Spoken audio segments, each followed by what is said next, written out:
In this video, we'll be taking a deep dive into the Polkadot project.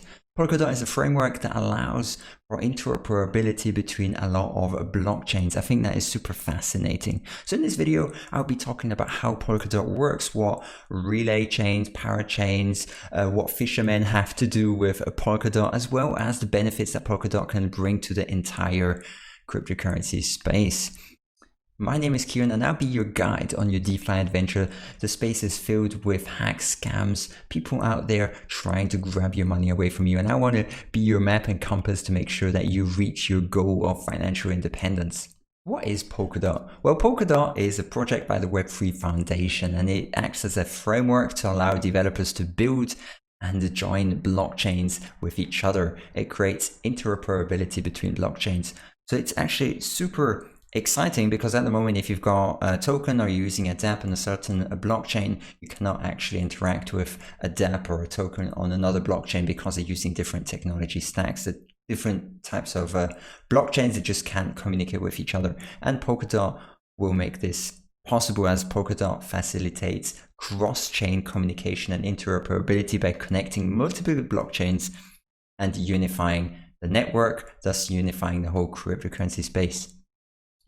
What's also super interesting is that Polkadot was built by the Ethereum co-founder Gavin Wood, Robert Habermeyer, and Peter Taban, who is a technology director of the Web3 Foundation. So exciting team, exciting project all in all. And I think this will bring a lot more adoption, as the network effect is going to be a lot higher thanks to the interoperability of all the blockchains with each other. That allows for a lot more growth. Polkadot doesn't actually want to be a competitor to third generation blockchains such as Ethereum 2.0 or Cardano. It actually wants to be an enabler and allow these projects to communicate with each other. So let's have a look at how Polkadot works underneath the hood. So Polkadot is a global network, acts like a protocol of interoperable chains and allows for sharded blockchains. See, here are some of the most important characteristics of the Polkadot project. So the first one I already mentioned before is the interoperability between blockchains. And the second one that is super important is the horizontal scalability. Now, what that actually means is that you can have many chains that are also interoperable between each other that run in parallel. And the great thing is that should one chain have a much too high workload, it's overloaded through many smart contract calls or too many transactions happening on that chain, well, basically it can offset a lot of these calls or transactions onto other chains that are running in parallel. And since they're all interoperable, it can actually increase the scalability of the network, but in a horizontal way. Governance on Polkadot works through the community that can propose and vote for decisions that impact the network's future. A big vote happened on the 21st August where the denomination changed. 1 Polkadot became 100 Polkadot. So the circulating supply of Polkadots changed by a factor of 100. And that was done thanks to the governance model. A vote took place where there were different options. There was maybe a 10x increase of the circulating supply, a 100x increase of the circulating supply, and a 1000x. And the voters decided on a 100x change for the circulating supply. So went from 10 million to 1 billion. So let's talk about the architecture of Polkadot. The main ingredients are the relay chain, parachains, and bridges, which are super important, as you see in a bit. Relay chains actually provide the security to the attached parachains. A very important difference between the way that Polkadot taxes transactions and the way that Ethereum does it is that Polkadot has a flat fee regardless of the number of operations, whereas with Ethereum you're going to pay a fee for every transaction and also smart contract call. There are some main advantages and disadvantages to the flat transaction fee. The main advantage is that it allows for much higher scalability. The main disadvantage is that people can easily spam the network. Parachains. Well, parachains is nothing other than existing or future blockchains that are connected to the Polkadot protocol. It allows for a lot more scalability, horizontal scalability, because you can have many parachains that are running side by side for the same blockchain. The easy way to explain what the bridges are, like the name entails, it is actually a connection between blockchains with smart contract capability. So basically you can use a bridge to connect the Ethereum blockchain with the Polkadot protocol and allow for interoperability with other smart contract blockchains. Network participants. So Polkadot has 4 major network participants, and those are validators, nominators, collators, and fishermen.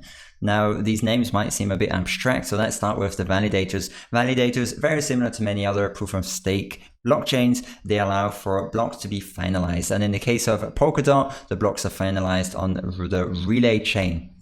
So I won't go into the technical aspects about being a validator.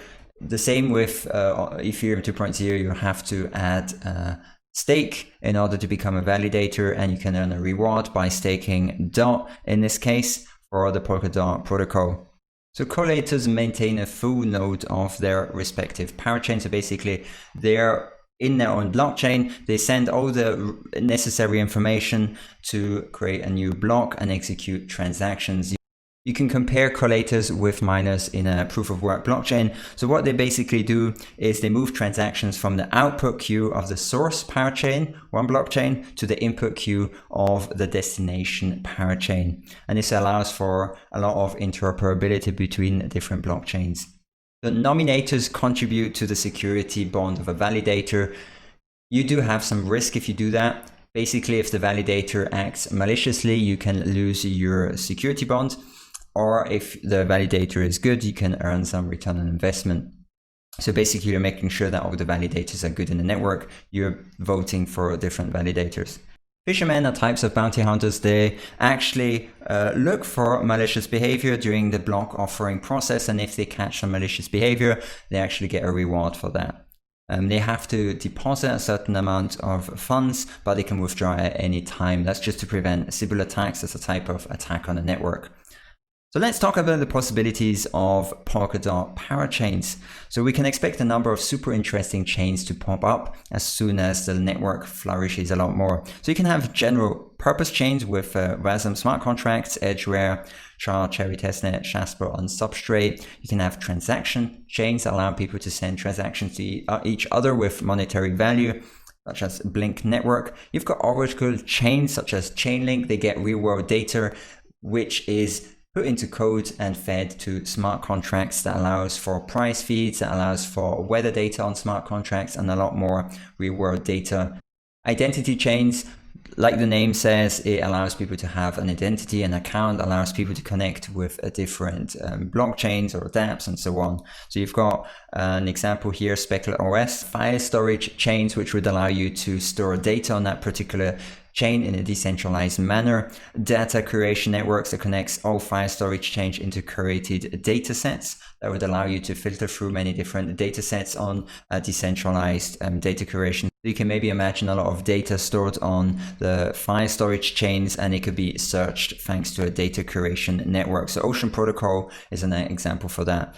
You can have chains for Internet of Things that would allow machine-to-machine communication, which is going to be huge in the automobile industry. Financial chains that allow you to hold all your assets in one portfolio instead of in separate blockchain portfolios. Zero-knowledge chains, which would allow for transactions or smart contract calls to happen without some third person knowing what the amount is of the transaction, to who it's sent to, or what the smart contract is about. So I think this is great. However, no work has been done on this yet, but it's a future possibility. So there are many companies working on several of these chains. The Polkadot ecosystem is growing at a fast pace. Here I've got an overview of the current Polkadot ecosystem. As you can see, it's already massive. There are many companies working on different aspects of the Polkadot ecosystem. So there are many creating wallets, validators, forums, explorers, substrate-based chains. Here you've got the bridges that will allow for the interoperability between many different projects, the privacy chains, Internet of Things, machine-to-machine communication. You've got Robonomics. You've got the DeFi space, which is still relatively small.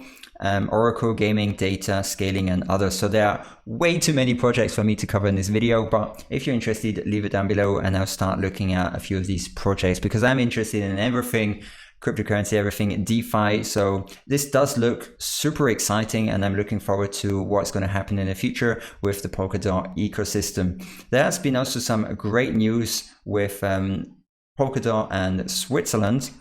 the Web3 Foundation Awards grant the Swisscom blockchain to secure the Polkadot network, and that is great. Happy to see one of Switzerland's main companies working close with Polkadot, ensuring that the Polkadot is more secure. That was it for this video. Hope you enjoyed this deep dive into the Polkadot project. If you've got any questions, leave them down below. Any suggestions, feedback, I appreciate all the comments that I receive.